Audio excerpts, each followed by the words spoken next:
Bakwethu siyamkelana kuhlelo lwethu lamaviki wonke buza iBhayibheli uphendule olamukelayo umfundisi eSindlovu ngihamba lo mfundisi uOP Mpofu lokho esikhangela incwadi kaSambulo sesiphakathi enzikini endabeni eziqhakathekileyo eziveza ukuphela kwembali yomhlaba qhakathekileke ukuthi usilandele kahle yekelani ngingakamamukela umfundisi phindi inombolo zocingo 0718444196 nxa ufuna ugwalo iGreat Controversy ngesilungu kumbe impikiswano enkulu phakathi kwaKristu lo Sathane ziyancedisa ukuzwisisa indaba esikhuluma ngazo encwadini kaSambulo mfundisi Mpofu siyakwamukela. Siyabonga. Yes, salibonani isihloko esithandekayo siyathokoza njalo ukuhlangana kuleli iviki lapho esifunda ndawonye incwadi kaSambulo sifunda ndawonye ilizwi likaNkulunkulu sengathi uNkulunkulu angasisiza indaba esizikhangela kulezi insuku ziyaveza ngempela ukuthi imbali yomhlaba iyagoqwa njani qhathekile ke ukuthi sibe kwazi bese silungiselela leso sikhathi uNkulunkulu asibusise sonke ngumfundisi uOP Mpofu siyabonga. Siyabonga mfundisi, siyabonga abalaleli. Yekelani sifunde amavesi lapho esachiya khona kuviki eliphelileyo. Sikhangela incwadi kaSambulo ngo-16 inhlupho eziyisikhombisa. Sakhuluma ngezingaki kanje mfundisi? Sakhuluma ngezinhlanu. Ngizaqala evesini ka12 ngiye kumakweli ka16. Uthi yena esithupha yathululela isitsha sayo emfuleni omkhulu iEufrate kwasekusha amanzi awo ukuze indlela ilungiselwe amakhosi avela empumalanga. Ngabona kuphuma emlonyeni kaDrakho nasemlonyeni weSilo nasemlonyeni womprofeti wamanga omoya abathathu abangcolileyo befana nezincanca ngamaqoqo la isiZulu ngokuba bangomoya bamadimoni benza izibonakaliso abaphuma beya emakhosini ezwe lonke ubahlanganisela ekulweni kosuku olukhulu lukaNkulunkulu umninimandla onke. Bheka ngiyeza njengesela ubusisiwe olindayo alonde izingubo zakhe uba angabi ngohambaze baze balibone ihlazo lakhe. Wayesebahlanganisela endaweni ethiwa ngesiHebheru iHamamagedon. Sima uverse 16 angithi kunjalo yes. Mfundisi nansi indaba yohlupho lwesithupha yes. Siyabonga. So lapha sesihluphweni olwesithupha. Uhlupho lwesithupha lukhuluma ke ngendaba eqhathekileyo mhlawumbe esibele incazelo ezimbalwa. Yikho ke sizathatha iviki mhlawumbe leviki zakuthi ichasise kule ndaba okuthiwa yimpi yase-Armageddon. Ile incazelo ezinengi ngiyabona ngomunye umnyaka ngabona mhlawumbe sokulama movie okuthiwa ngo-Armageddon. So indaba nje thathekise abantu abaningi indaba esegudwini.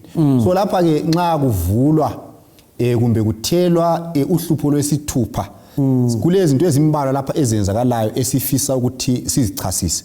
Kuthiwa umfula uEufrate uyoma lapha.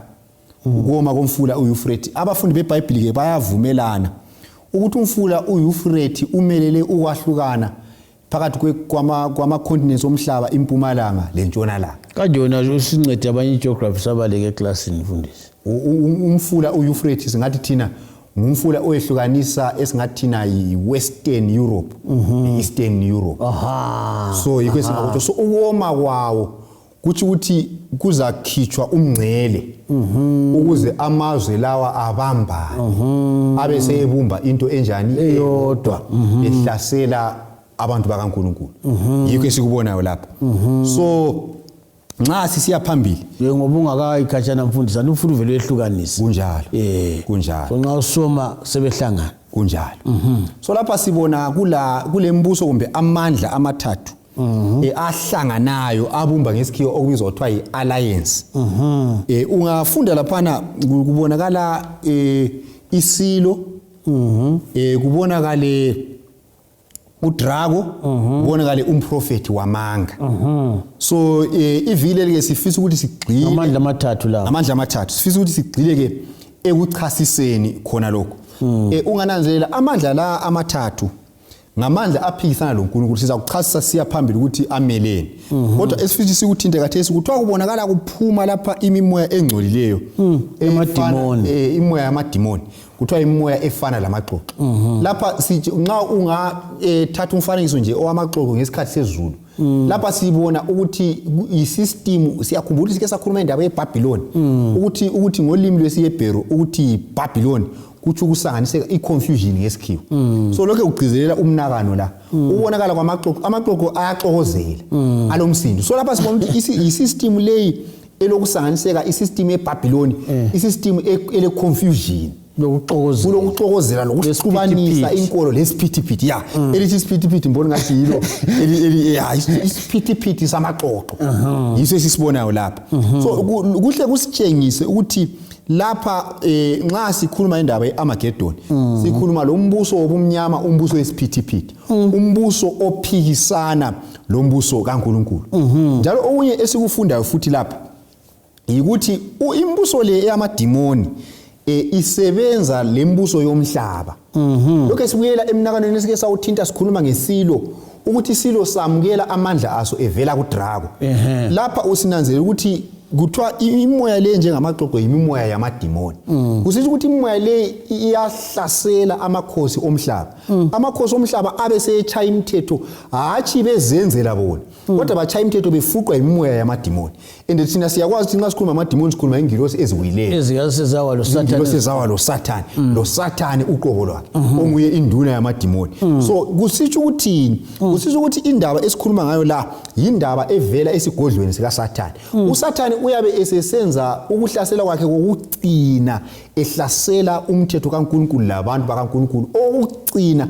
esingathi na final attack yikho esikubonayo lapha mfundisi ungakayikhatshana khonapho ukuthi uSathane uyadinga esingathi thina ipolitical power kunjalo amandla ezombangazwe kunjalo ngoba amandla ezombangazwe amncedisa ukuchaya komthetho kunjalo angazi khona uzabuya yini ukuchasisa ngakunye lokho uDrago yes kunjalo isilo lomprofeti wamanga yikho sesiya khona esigabeni esilandelayo khona kodwa ungakayikhonapho amadimoni la ahlasela amakhosi omhlaba alendonsele engqondweni zawo lezinqumeni zabo kunjalo nxa umuntu kuthiwa usehlaselwe idemoni ngesikhiwa kuthiwa idemon possession kusho idemon leli liyabe ingilosi kaSathane iyabe sihleze emuntwini kumele sinanzelele futhi ukuthi umuntu ihlala umuntu angayivumela iyamhlasela so ingilosi leyi iyabe sicontrola indlela umuntu lo kanjani acabanga ngayo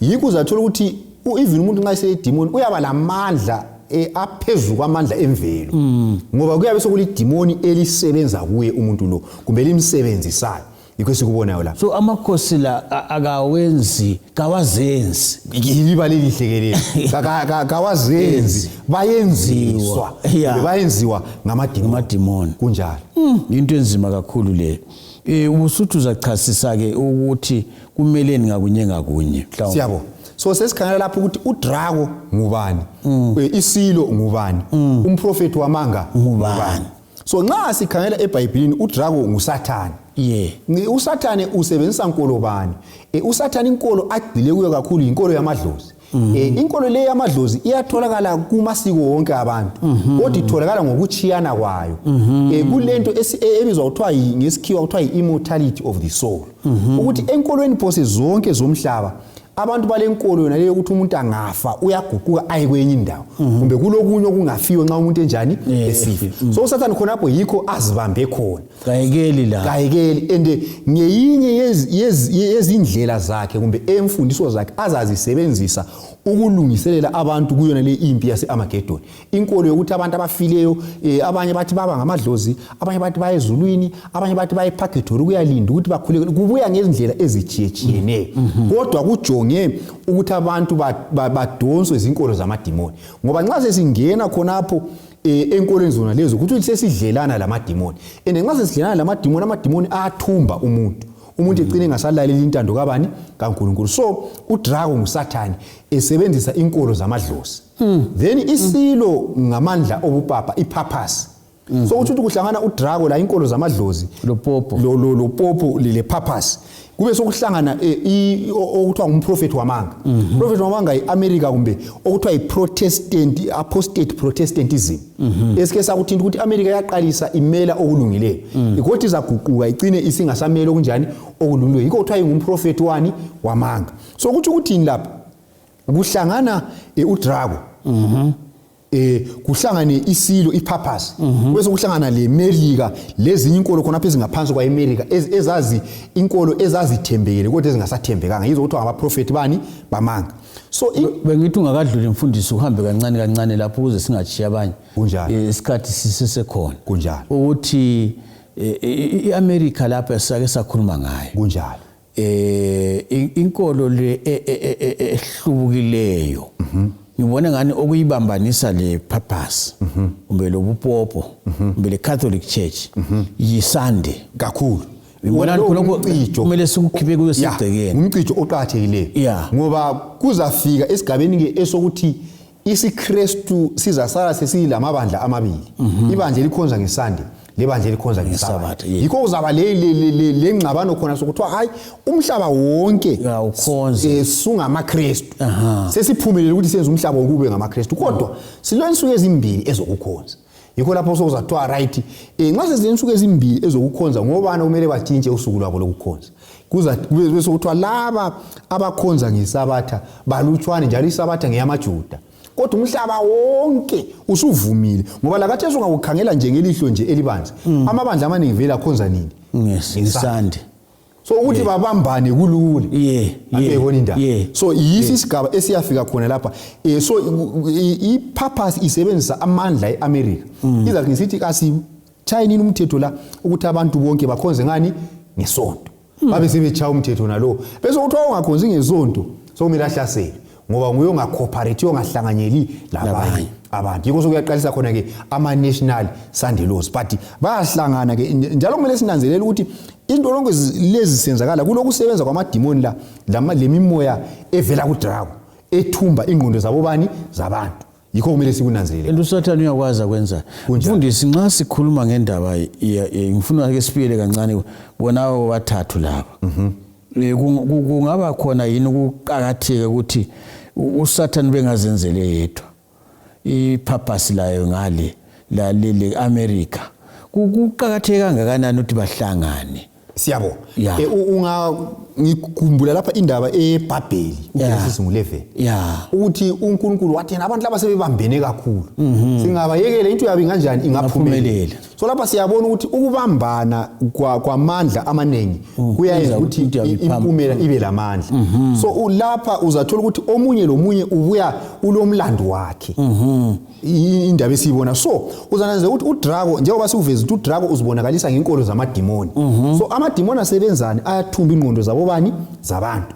then isilo sona sisebenzani isilo yise sibuya lemfundiso yamanga yise salethi Sunday worship isilo njalo yise esilendonsela endabeni zenkolo emhlabeni then umprofeti wamanga yena unceda ngani umprofeti wamanga uncedisa ukuthi ulamandla kwezombangazo angasetshenziswa ukuthi wena ngoyi super power so nxa sesifuna ukuthi into leyilandelwe ngabantu iqalise wena ungayiqalisa ngendonselo layo kwamanye amazwe aza kunjani azayilandela iqinise imemetheka ibe ngumthetho womhlaba wonke so yikho kulokubambana lokhu okwamandla amathathu ukuze kufeze icebo elikaSathane mfundisi mina ngicabanga ukuthi abalaleli kuhle bakunanzelela ukuthi incwadi kaSambulu iyakuvula amehlo kakhulu abanye abantu nxa bebona into senzakala eMelika ngaphi kababoni lutho kodwa ke nxa wena ubala la kunjalo uyabona okwedlula ukubonwa ngabaningi akusincedise endabeni yokuthi nxa sebebambene laba abathathu laba kubizwa kuthiwa yini njalo kutshona siyabo singakhumbula singafunda ku2 Corinthians 11 ikakhulu verse 13 lo 14 ithi yona abanjalo bangabapostoli bamanga ibisisithi yona kasimangali ngalokho ngoba lo Sathane uqobo lwayo uyazikhuphula azengilosi yokukhanya. So lapha sibona ukuthi uSathane indlela asebenza ngayo kabuyilo kwakhe. Hayi uqala khangile okulethwa nguNkulunkulu. So abanye bazi bathi bona uNkulunkulu angadweba umzila omhlophe. uSathane ngadweba wakhe ngale. Uyabuya khona lapha la dweba wakhe oyicream indlela ebambana eduzane. Yikho ababiza ngesilungu kuthiwa yi-counterfeit. So lapha siyabona ukuthi ngitsho la sekusebenzeni kwakhe la uSathane uyakwazi ukuthi kulobuthathu bezulu. uNkulunkulu uBaba, indodana lomoya oyingcwele. So laye lapha uyenza eyakhe iTrinity okuthiwa yi-evil Trinity. Ephikisana le Trinity engcwele ekaNkulunkulu. So ukubambana kukaDrago lesilo lomprofeti wamanga abafundi beBhayibheli bakubiza bethi yi-evil Trinity. iTrinity yobubi eyokuphikisana lobani loNkulunkulu. Kungenxa yani uSathane isebenzisa khonokho ngoba ufuna ukuphica abantu, ufuna ukudukhisa abantu, ufuna ukukhohlisa abantu. Yikho esenza okungathi kuseduze lokaNkulunkulu, ongathi uhambelana lokaNkulunkulu ukuze abangabalisisi iBhayibheli bagcine bekhohlisiwe. Mfundisi, nxa ukhuluma usezenje kulabantu abathathu uSathane lula. Kangutsholo ukuthi simesabe. Kodwa ngitsholo ukuthi sisazi lamabutho nxa esiyempini bayabuza ukuthi labe ngiyabhekana labo bathola izikhali ezinganani. Kunjalo. Mbonani khonokho kuqhakathekile ukuthi nxa sithi sisempini le ukhuluma uchasisa kanje ukuthi udwebe wakho umzila oseduze khona. Kunjalo. Ukwenzela ukuthi abantu bakhohliseke abaningi. Impi le Amagedoni esikhuluma ngayo yimpi mhlobo bani? Siyabona. Yikho lapho sizagcila khonapho engcenye lasevikini elizayo. So lapha owakuqala esingakuchasisa ukuthi impi Amagedoni iqala ehluthweni lwesithupha iye kuphela ehluthweni lwesikhombisa ngelokugcina. Olokugcina. Ngezindlela yimpi ezaqala uJesu engakabuyi ize iyeqedwa nguJesu yena ngokwakhe. Unyoza ilamula. Kumele sikunanzelele khona lokho. Njalo nxa sikhangela indaba le okuthiwa Amagedoni kayisiyo ndawo ekhona emhlabeni. Khonokho ukuqhathekela usikunanzelele. Indaba eAmagedoni kayisiyo ndawo ekhona okuthiwa ngesilungu esingathina i-geographical place ngesilungu. So indaba eAmagedoni nxa lokho siyilonda lapha encwadini kaSambulo ngamafitshane sizakuyelula kabanzi iviki elibuyayo. Kodwa wakuqala impi eAmagedoni yimpi phakathi kweqiniso lamanga. Nxa lokho sikhangela lapha sikhuluma ngendaba ekaSathane ezama ukuthi akhohlise abantu emhlabeni, ukuthi abantu bephule umlayo kaNkulunkulu baphikisane loNkulunkulu. So yikho esikubonayo la. Yikho uzananzela ukuthi kukhulunywa ngomprofeti wamanga. Indlela kaSathane yokudukhisa ephikisana leqiniso. So owakuqala impi yaseAmagedoni ayisiyo ndawo okuthiwa i-geographical location. Okwesibili impi yaseAmagedoni yimpikiswano phakathi kokuhle lokubi, impikiswano yokugcina eza kuba khona embalini yomhlaba uJesu ngakanjani engakabuyi. Yimpi phakathi kukaKristu loSathane. uKristu nguyothungamela ibutho eligcina imilayo kaNkulunkulu. uKristu nguyothungamela ibutho labangcwele abamkhethileyo. uSathane esesimbalile phana njengoDrago nguyothungamela isilo lomprofeti wamanga. Ngoba okunye futhi engcene uqhathekileyo lapha iTrinity embi yadu khuluma ngayo. Kunjalo. So indaba esiyibona lapha ukuthi lapha uzananzelela ukuthi into zankhona zihamba zombili. Akulo kwesithathu. Inhlangothi zimbili. Kusitsho ukuthi ngesikhathi lesi umhlaba uzabe usiyehlukane waba zinkolo ezimbili kuphela. Sike sakutsho. Kumbe sike sakuthini. Kumbe ngithi ngamabandla amabili. Ibandla elilandela uNkulunkulu, ibandla likaAbeli. Lebandla elilandela uSathane, ibandla likaKhayini. So kuyabe sokunjalo. Ibandla leli likaAbela yilibandla elithunganyelwa nguKristu uJesu. Njalo leli yilibandla elinqobileyo kumbe ibandla elinqobayo. Leli bandla likaKhayini lithunganyelwa nguSathane. Yilibandla elinqotshwayo leli. Leli bandla elingapha elikaKristu leli yilibandla leqiniso elifundisa inkolo yeqiniso yeBhayibheli. Kodwa leli yilibandla lamanga ele-era eliholwa nguSathane elikhohlisayo elokudukhisa. So umuntu munye ngamunye emhlabeni ngaleso sikhathi akula ozathi hayi mina uSathane wangikhona ngilandaba laye lo Jesu wangikhona ngilandaba laye. Kodwa umuntu uzakhetha uhlangothi azangena kulo phakathi kukaKristu loSathane. Nxa usithi yimpi iyabiliwa njani mfundisi, ngoba thina sicabanga ukuthi uyabe kathi sebethumela uthiwa kuyindoko abakuthumelayo kuyechaya khona ngalo Pakistan labo bani bathumela angazi ngesindebele ngoba ngamaframa Chinese okuyimbhobho kuphaphe emoyeni. Nxa umuntu esithi impi eAmagedoni uyabe ecabanga impi sibili ngokuyazi kwakhe. Usutshilo inyakuzo. Kodwa nxa kuze kuzwakale kuhle ukuthi sikhuluma kuyabiliwa njani impi yona le? Siyabonga. So impi le njengoba sithile ukuthi phakathi kokuhle lokubi. Njalo kuyabe kungusathane iTrinity le yamanga le eyokubi. Iyabihlasela abangcwele bakaNkulunkulu. Babahlasela njani ngoba angithi bona yibo abazabe lamandla kwezombangazwe. So babe bechaya imithetho yokuthi abantu bonke kabakhonze ngesandla. Ongakhonzi ngesandla sizamfaka ejele kumbe sizambopha. Yikho kuzabangela ke ukuthi abangcwele begcine besenze njani? Baleka besiyacatsha ngaphi enkangala. Xa sebecatsha enkangala khona ngale bazazaba ngendlela zonke ukuthi babazingele, bababambe bababulale kodwa uNkulunkulu uzabavikela abangcwele bakhe. So yimpi ngama-features ngathi thina impi yase-Armageddon le yimpi ehlasela abantwana bakaNkulunkulu abagcina isabatha. Impi le isikhulumile ukuthi asompi yokudubulana ngembhobho. Asompi njalo ukuthi abanye bathwele izikhali ngalabanye bathwele izikhali. Hayi yimpi kasibambana ngalenyama legazi. Kunjalo sibiyele kwabaseFesu ngale. Kunjalo. So yimpi phakathi kwamanga leqiniso. Phakathi kwemthetho kaNkulunkulu lomthetho wani wesilo. Ngoba nababe behlukuluzwa kumbe bezingelwa lapha ngabangcwele bakaNkulunkulu abagcina usuku lwesabatha ngobuqotho. Yikho kuyabe kusenzakala lapha. Mfundisi nxa sikhangela indaba yokukhonza ngosuku lwesande olokuqala lweviki la limpe esikhuluma ngayo kungenelana ngaphi? Siyabonga. So nxa iBhayibheli sithi yona kuthiwa baza kubuthanisa amakhosi ekela ke sibuyele laphana evesini laphana. Sibale uvesi ngu14 lo 16. Uthena ngakuba bangomoya bamadimoni benza izibonakaliso abaphuma beya emakhosini ezwe lonke ukubahlanganisela ekulweni kosuku olukhulu lukaNkulunkulu umnini mandla wonke. Uvesi ngu16. Wayesebahlanganisela endaweni ethiwa ngesiHebheru yamaGedon. Siyabonga. So lapha nxa kuthiwa imimoya le emibili yamadimoni ihlanganisa amakhosi omhlaba lawa. Kuthiwa ibahlanganisela endaweni okuthiwa ngesiHebheru amaGedon. So kutshoni khona lokho ukuthi bazahlanganiswa. So ngokwesiprofeti ukuthi abantu laba bazaphiwa inkolo eyodwa, inkolo yokukhonza ngesandi. Inkolo le bangayiphiwa babe sebeyivumelana. Bangayivumelana ukuthi wonke umuntu lapha emhlabeni kakhonze ngesandi. Lokhu yikho esesikupasile ukuthi amazwe wonke awomhlaba kakhonze nini ngesandla. So nxa kuthiwa bayabuthaniselwa eArmageddon, so ukubuthaniselwa kwamakhosi womhlaba eArmageddon ukuvumelana kwabo ukuthi umhlaba wonke kanjani kawukhonze ngesandi. Ongalaleli lokho usokumele abotshwe ahlasele kumbe abulawe. Yikho okuvezwa laphana ngokwesiprofeti. Akukhulunywa ngendawo ukuthi abantu laba kumbe bazahamba bayehlangana endaweni ethile babuthane balwe. Hatshi kukhulunywa ngokuvumelana kwabo ukuthi kukhonzwe ngesandi. Mfundisi mfuna ukuthi la nxa singayithintanga le nyaza sithintanga kodwa mhlawumbe ungasincedisa uverse 15 kulesizathu yini ukuthi inkosi igcizelele ngoJohane ukuthi ngiyeza masinyane njengesela phakathi kwendaba lesikhuluma ngayo uhlupho lolu. Siyabonga. Ungaba lesizathu nxa singayifunda ithi yona uverse 15 uthi bheka ngiyeza njengesela